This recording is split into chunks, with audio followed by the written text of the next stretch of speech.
2 CRMs, both publicly traded, both household names, both with mid-market sales teams banging on your phone right now.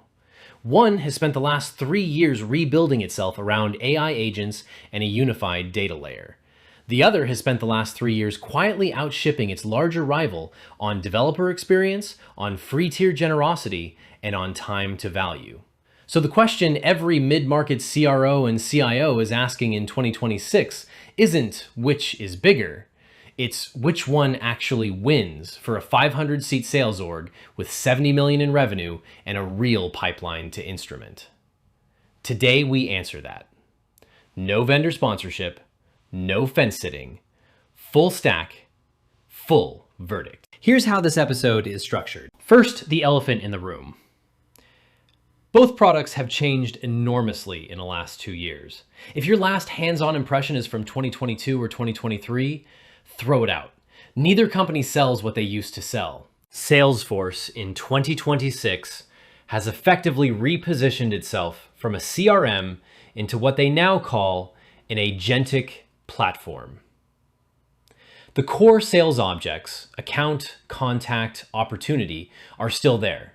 But the new center of gravity is the combination of Data Cloud, which is a customer data platform that ingests structured and unstructured data across every system you own, Einstein agents, which are configurable AI workers, and Slack, which has been redesigned to be the conversational shell where humans and agents collaborate. HubSpot in 2026 looks very different. They have hyper-focused on the same problem from the opposite end. Their thesis is essentially most mid-market companies don't need 100 objects, 1,000 fields, and an army of integration consultants to make a CRM work. They need a deeply unified, opinionated platform that ships AI features into the actual flows reps and marketers use every day. Email, sequences, content, pipeline management, customer service tickets. HubSpot calls their new AI layer Breeze, and it spans content generation, prospect research, conversation intelligence, and increasingly autonomous workflow agents.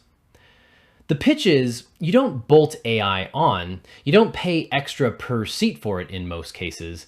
It's woven into the core experience of every hub: marketing, sales, service, content, operations, and commerce. So already the framing is clearer. Salesforce is a platform of platforms. HubSpot is a unified product. That distinction is going to drive almost every other dimension we score today. Let's talk money.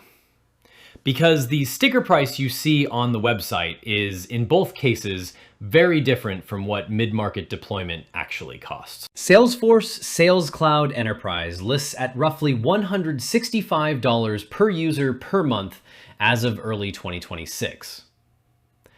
But, and this is the part that catches mid-market buyers off guard, the platform list price almost never reflects what you actually pay to operate the system. Add Data Cloud, which is metered on data volume and consumption.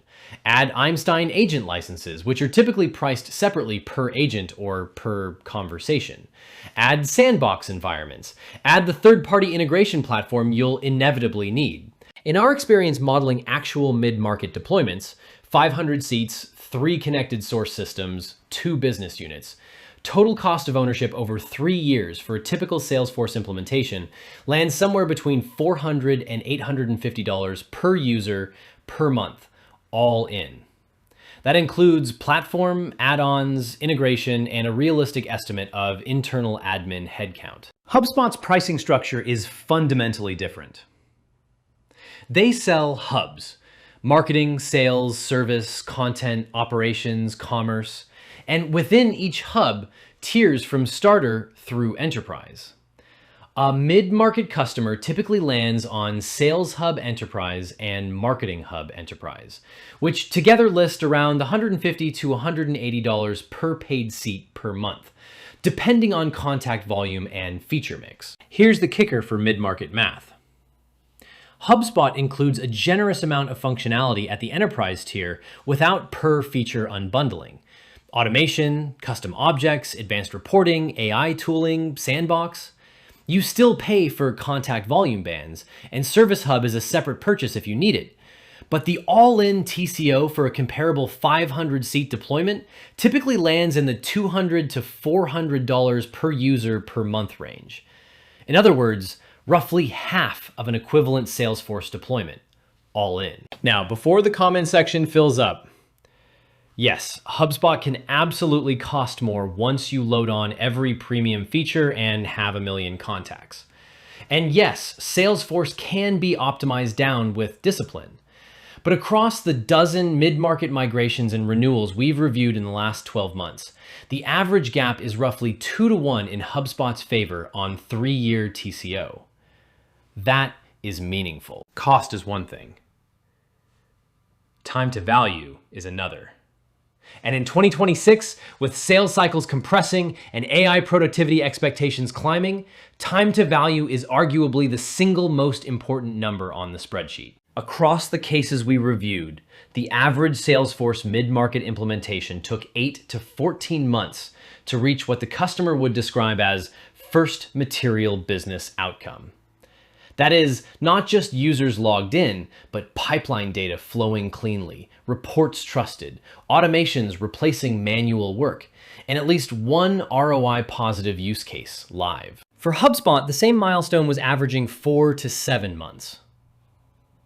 Roughly half the elapsed time. And the implementation team sizes were typically half as well, meaning the dollar cost of getting to value was even more lopsided than the calendar gap suggests. Why the gap? 3 reasons. 1, configuration surface area. Salesforce is a platform. You can model nearly anything, which means you have to design nearly everything. HubSpot is opinionated. The data model is mostly already built. 2, integration complexity. Most mid-market Salesforce projects require either MuleSoft or a third-party iPaaS, and that build is its own multi-month workstream. HubSpot's native integration library and built-in operations hub typically remove that workstream entirely for common stacks. 3, consulting cost. Salesforce partner SI work tends to run 2 to 3 times the cost of HubSpot solutions partner work for equivalent scope. Now, and this is important, speed is not always the right goal. If your business is complex enough that you genuinely need a flexible data model, say a healthcare company with Byzantine compliance objects or a financial services firm with regulatory workflows, then the Salesforce surface area is the feature, not the bug. But for the median mid-market sales org, HubSpot's opinionated model usually maps to the business well enough that the configuration tax is wasted spend. This is the heart of 2026. AI agents. Salesforce's bet is what they call Agent Force. These are configurable agents that live inside the platform, can be assigned topics and actions, can take real workflow steps inside Salesforce, and increasingly can act on data from across data cloud sources. You build them with a low-code agent builder, scope their tools, define their guardrails, and deploy them into channels, including Slack, the website, and the call center. HubSpot's answer is the Breeze suite, which I'd characterize as a layered approach. At the base, there is embedded AI in every existing workflow, drafting emails, summarizing calls, suggesting next steps, generating content. On top of that, there are increasingly autonomous Breeze agents, a prospect agent, a content agent, a customer agent, a social agent that act more like specialized teammates than configurable shells. So how do they actually compare in practice? I'm going to break it into 4 dimensions. Dimension 1, out-of-the-box utility. HubSpot wins this clearly. The embedded AI features just work for the median user from day one because they're integrated into the same UI surfaces those users already live in. Salesforce Einstein, especially at the agent layer, requires meaningful design and configuration work before it starts paying off. Dimension 2, customization power. Salesforce wins this, and it is not close. If you need an agent that takes specific audited actions across complex business objects with rich guardrails and observability, Agentforce is the more powerful tool. HubSpot Breeze agents are improving rapidly, but for now they're more constrained in what they can do and how deeply you can shape them. Dimension 3, data quality dependence. Both products are constrained by the underlying CRM data, but Salesforce is more sensitive to it. Because Salesforce agents reason across Data Cloud, the value of those agents scales hard with how well your data is unified, cleaned, and governed. If your data is a mess, your Salesforce agents will be embarrassing.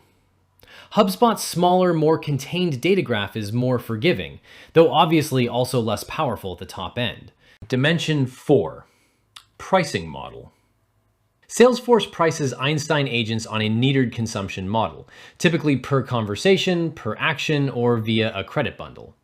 HubSpot has chosen to absorb most Breeze AI features into the enterprise tier without per conversation surcharges, with a few exceptions for the most autonomous agents and high volume usage.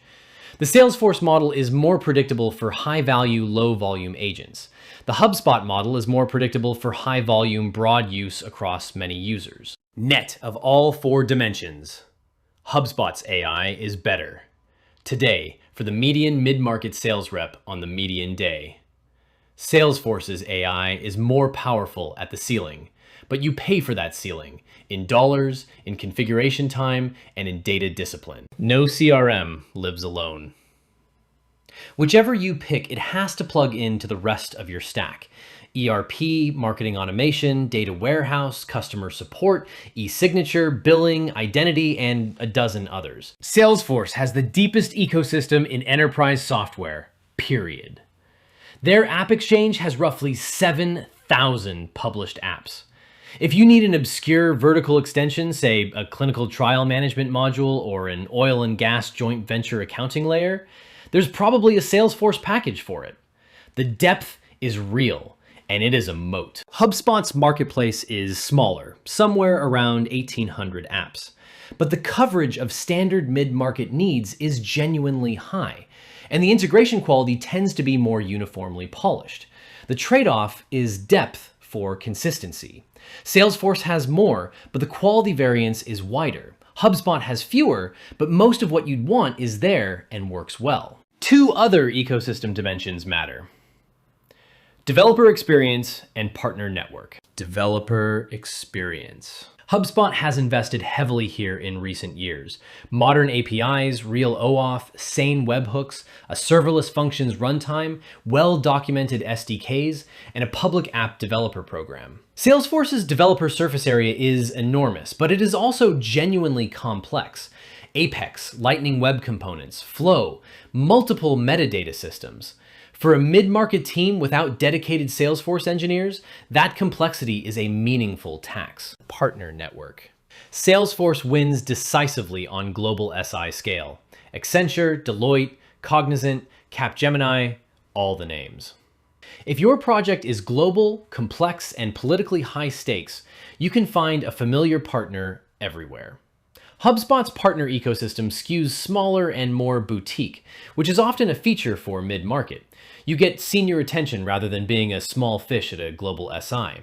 But it is a different model and worth knowing. So, the verdict. For the median mid-market company, roughly 200 to 2,000 employees, sales-led or hybrid go-to-market, fewer than 3 deeply complex business units, no extreme regulatory data model needs, HubSpot wins in 2026. It wins on TCO, it wins on time to value, it wins on out-of-the-box AI experience for the median user. It wins on developer experience for a small in-house team. It loses on absolute ceiling, ecosystem depth, and global SI scale. But for the median mid-market customer, those losses don't change the buying decision. Salesforce wins for a specific subset of mid-market. Companies with genuine data model complexity, multiple business units, heavy regulatory or vertical specific requirements, existing major Salesforce skill investments, or aggressive expansion plans that will push them firmly into enterprise scale within 24 months. If that's you, Salesforce's flexibility, agent power, and ecosystem depth pay off. But you have to commit to the data discipline and the configuration cost. If you are in the gray zone, somewhere between those 2 profiles, here is the decision framework I'd actually use. Question 1. Does your business genuinely need more than 5 custom objects on day 1? If yes, lean Salesforce. If no, Lean HubSpot. Question 2. Do you have or can you hire dedicated CRM platform engineers? If yes, Salesforce is viable. If no, HubSpot is safer. Question 3. Is your near-term AI ambition embed AI in everyday rep workflows or build sophisticated autonomous agents that take audited actions? If embed, HubSpot. If autonomous with audit, Salesforce. Question 4. Are you optimizing for time to value in the next 6 to 9 months or for a 5-year platform footprint? Time to value, HubSpot.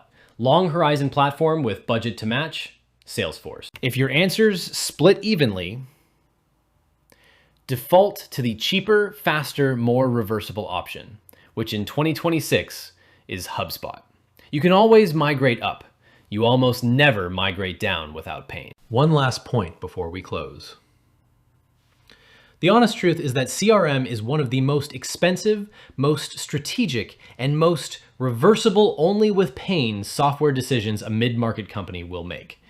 Both Salesforce and HubSpot are world-class products built by serious teams. The wrong choice doesn't kill you. The wrong choice taxes you for years. Our verdict for 2026 mid-market? HubSpot is the default. Salesforce is the upgrade, chosen deliberately, not by inertia or because someone in the C-suite was a Salesforce admin in 2014. We'll do deep dive episodes on each. Implementation playbook, AI agent walkthrough, real customer case studies.